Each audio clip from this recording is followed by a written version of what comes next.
The MEAC should try to expand, but leave the idea of adding PWIs in the past. The Legacy Bowl's impact is being felt already in its first year. Also, Will Adams and Felix Harper have been signed to the respective teams. Oh yeah, it's Locked On HBCU. Play my music. You are Locked On HBCU, your daily podcast covering HBCU sports. Part of the Locked On Podcast Network, your team every day.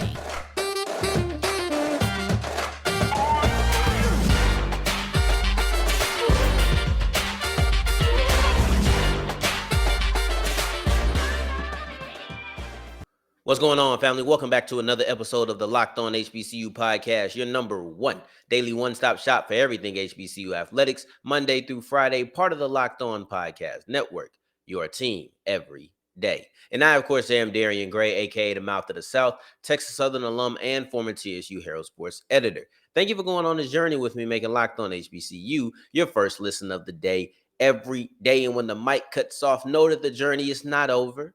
You can follow me on Twitter at South Exclusives to continue this ride going. The MEAC should expand. I wholeheartedly believe that. But if the idea is adding PWIs to expand, yeah, y'all can leave me out of that plan. I don't like it. And that statement comes from the question that's been in my head. I didn't get this from anybody else, but I haven't really talked about it with many either. But it's the idea of, would adding a PWI dilute the MEAC conference? And this comes from a while ago. I've seen an article just saying that the MEAC would not rule out adding PWIs to expansion.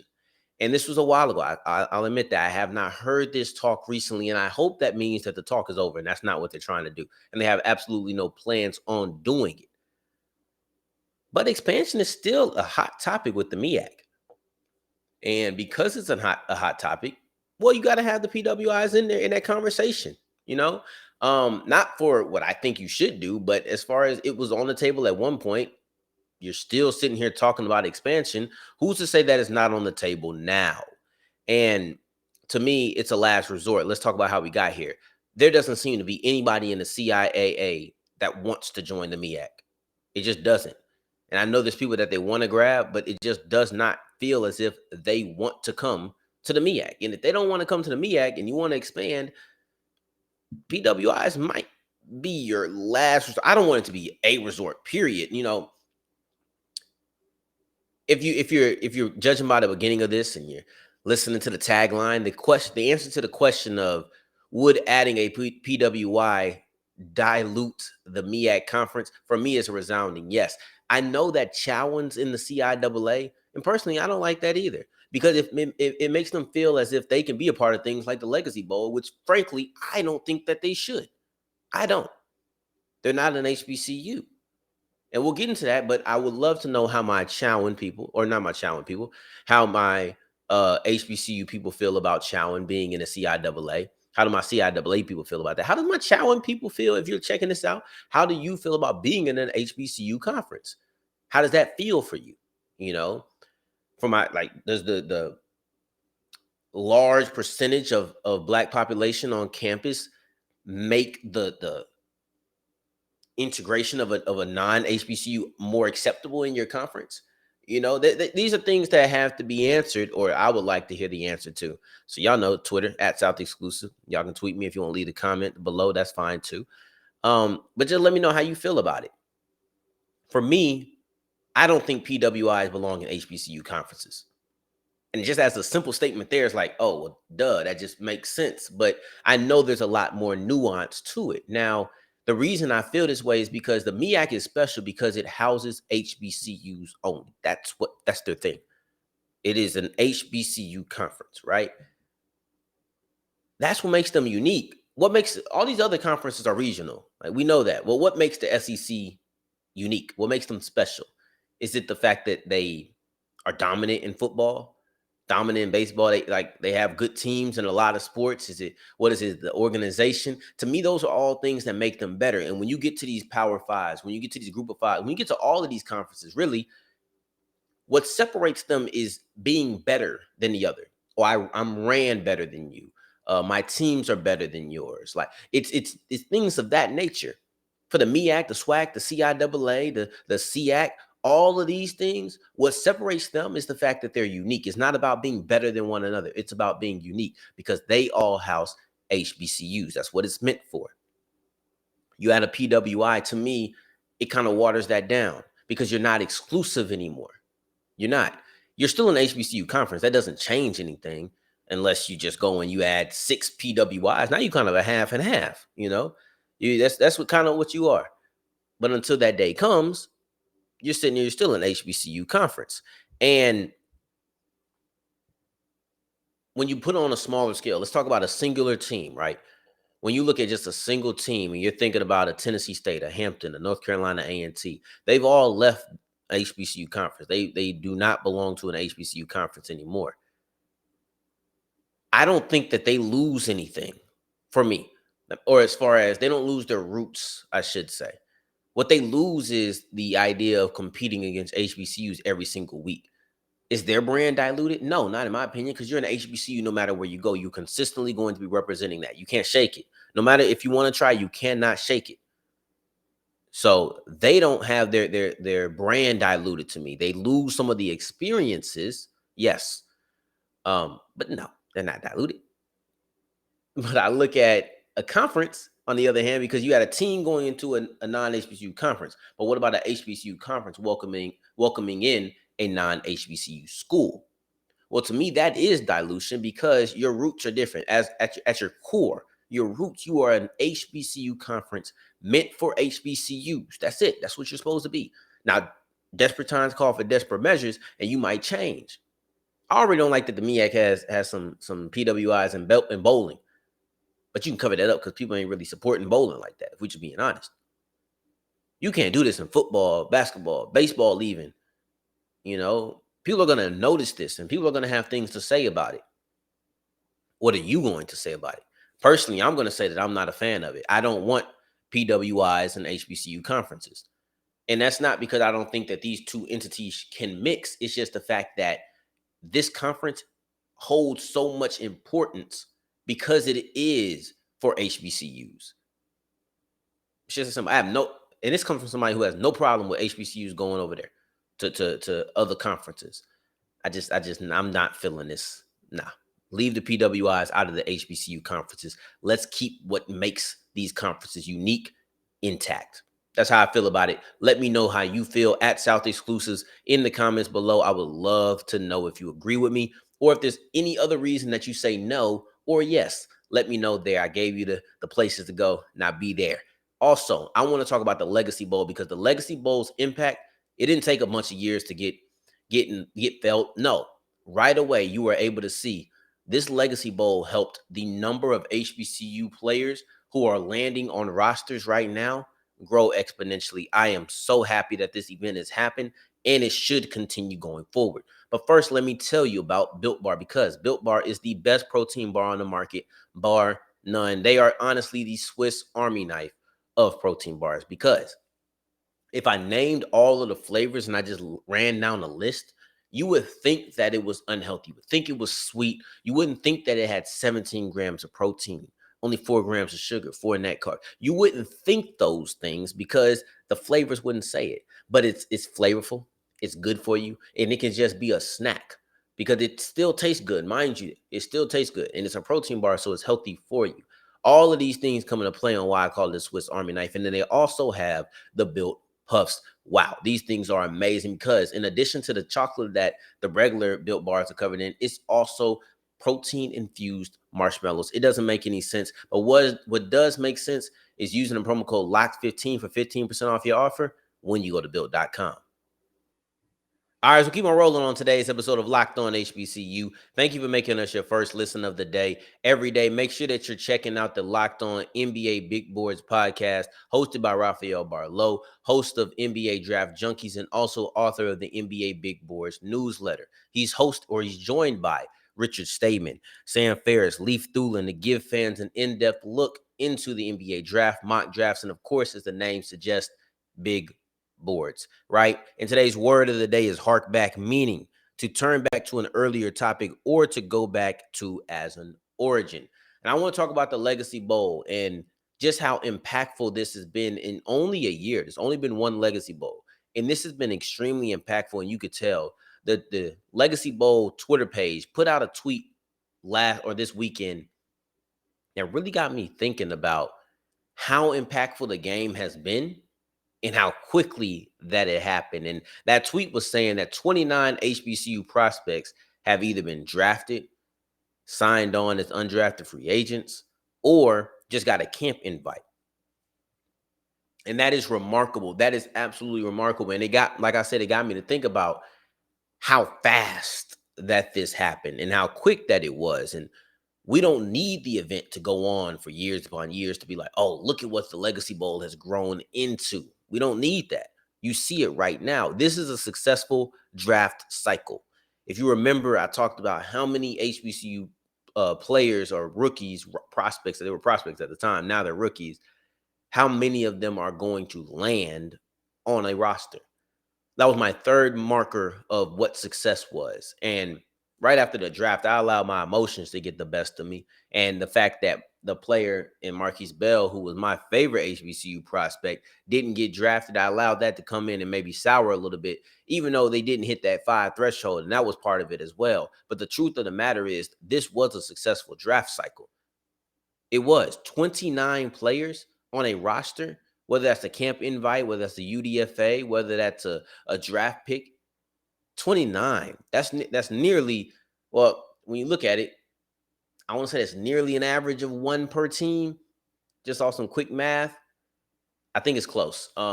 It's close. I don't want to do the math right now with how many teams it is, but it's a little under 1 per team. So this is really a great step. It is a phenomenal step, and I understand that there was a lot of attention and a lot of spotlight on HBCU athletics, especially with the climate and everything. I get that. Like, take the Legacy Bowl out of it. There's a lot of attention on it, but there was a certain responsibility from HBCU media, such as myself.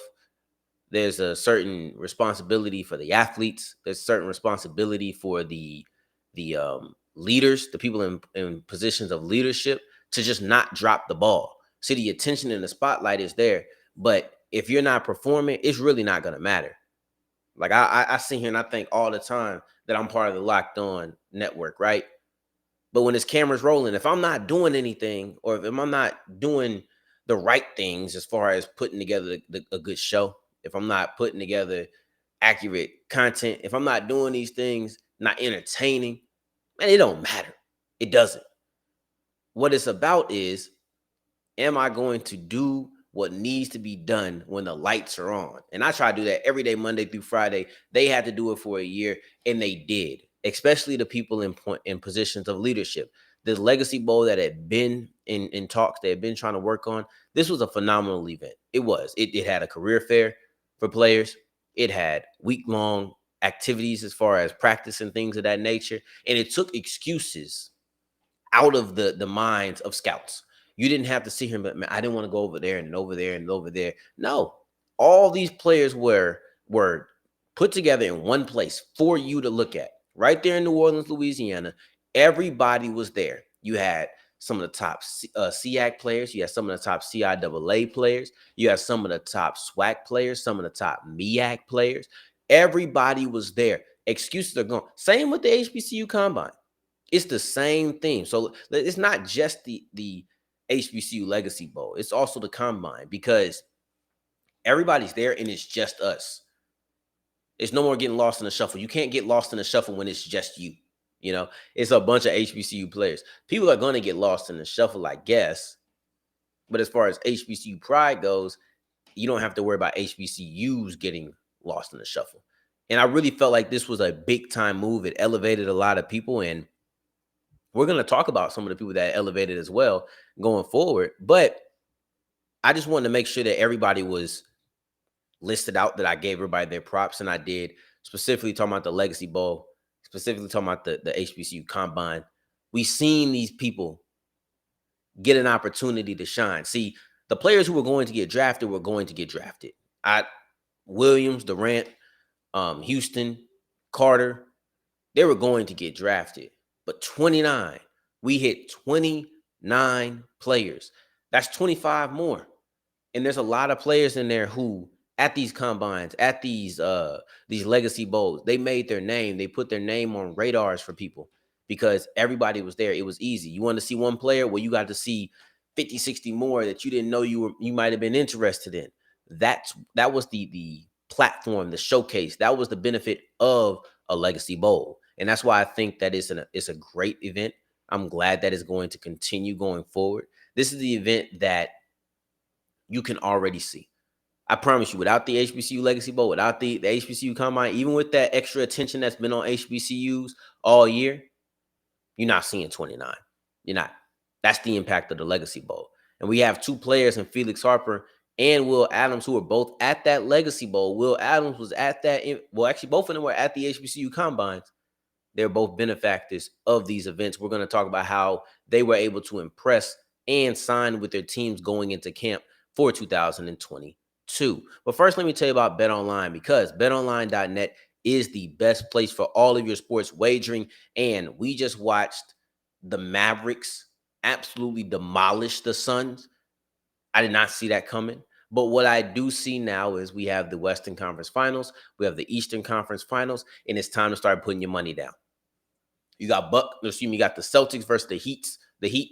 Then you also have the Mavericks versus why did I just catch a brain fart? The Mavericks versus the Warriors. I've been talking about this series this whole time. But who is your money down on? I'm still thinking about Luka going crazy in that final game 7 against the Suns. That's all I can think about is the Mavericks. But yes, so go put your money down for it, man. We have the Eastern and Western Conference Finals. We're almost at the big one. We're almost at the NBA Finals. So in the meantime, go put some money down on that. If that's not your thing, you can bet on MLB, UFC, favorite Vegas casino games if you want to. Whatever you choose, you can do that on BetOnline because they are the fastest and easiest way to wager on all of your favorite sports. BetOnline, where the game starts.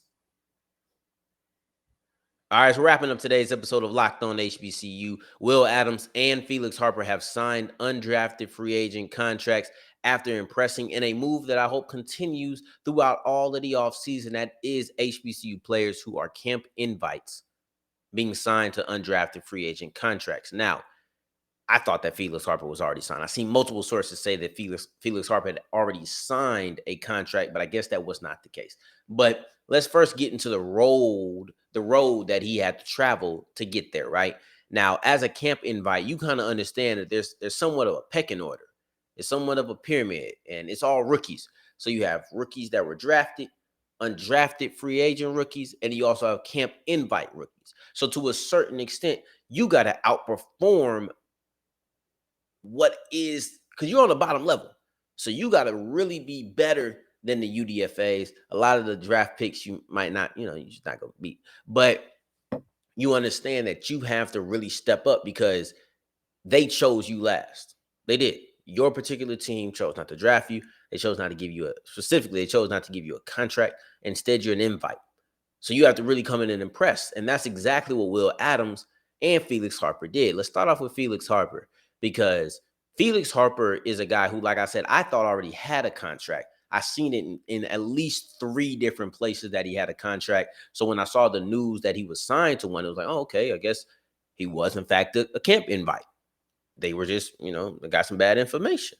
But it was a situation where he worked out with Deshaun Watson during the offseason. And I guarantee you that Watson saw something out of him.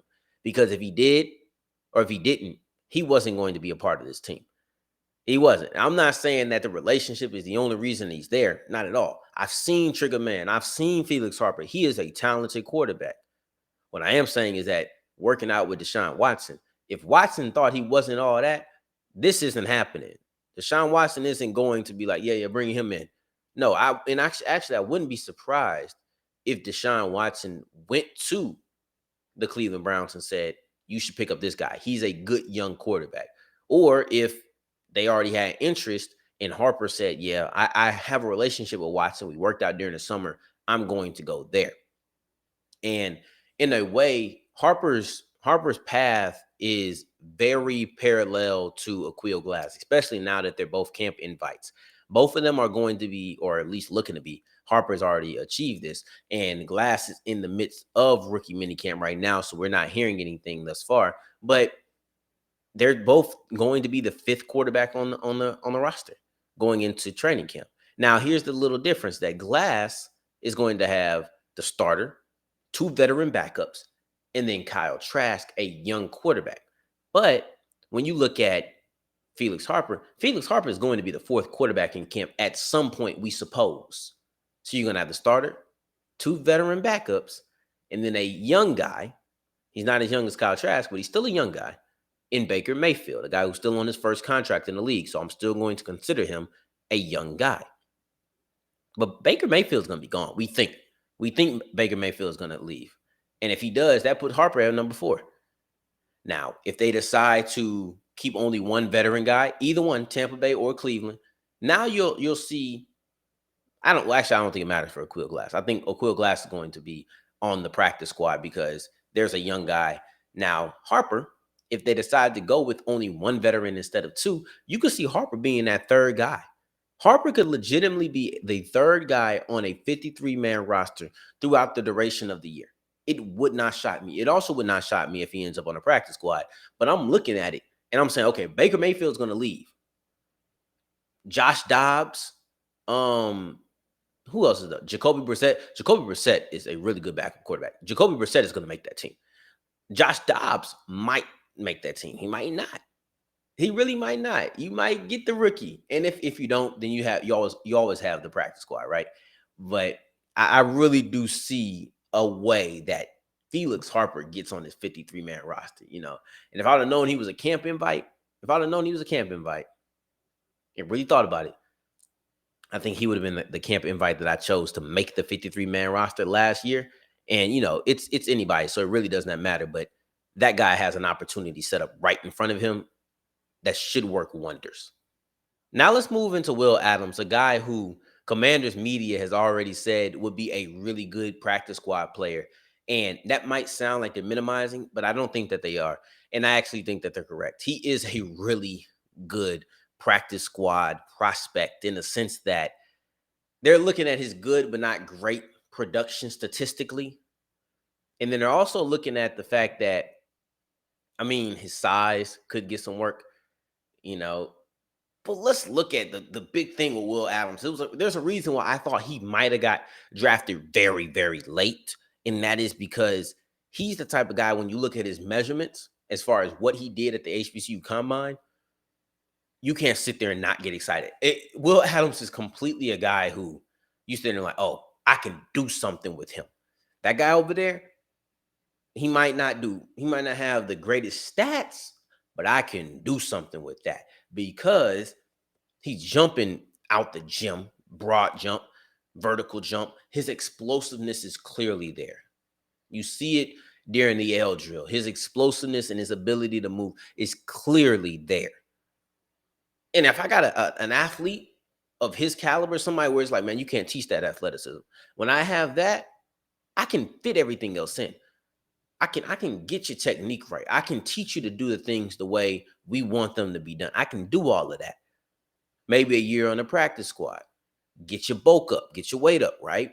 So we're talking about size and refinement for Will Adams. And I think that's why he's a perfect practice squad player, because with all of the measurements and all of his explosiveness, you can't tell me you can't find something to do with this guy. You can't tell me that.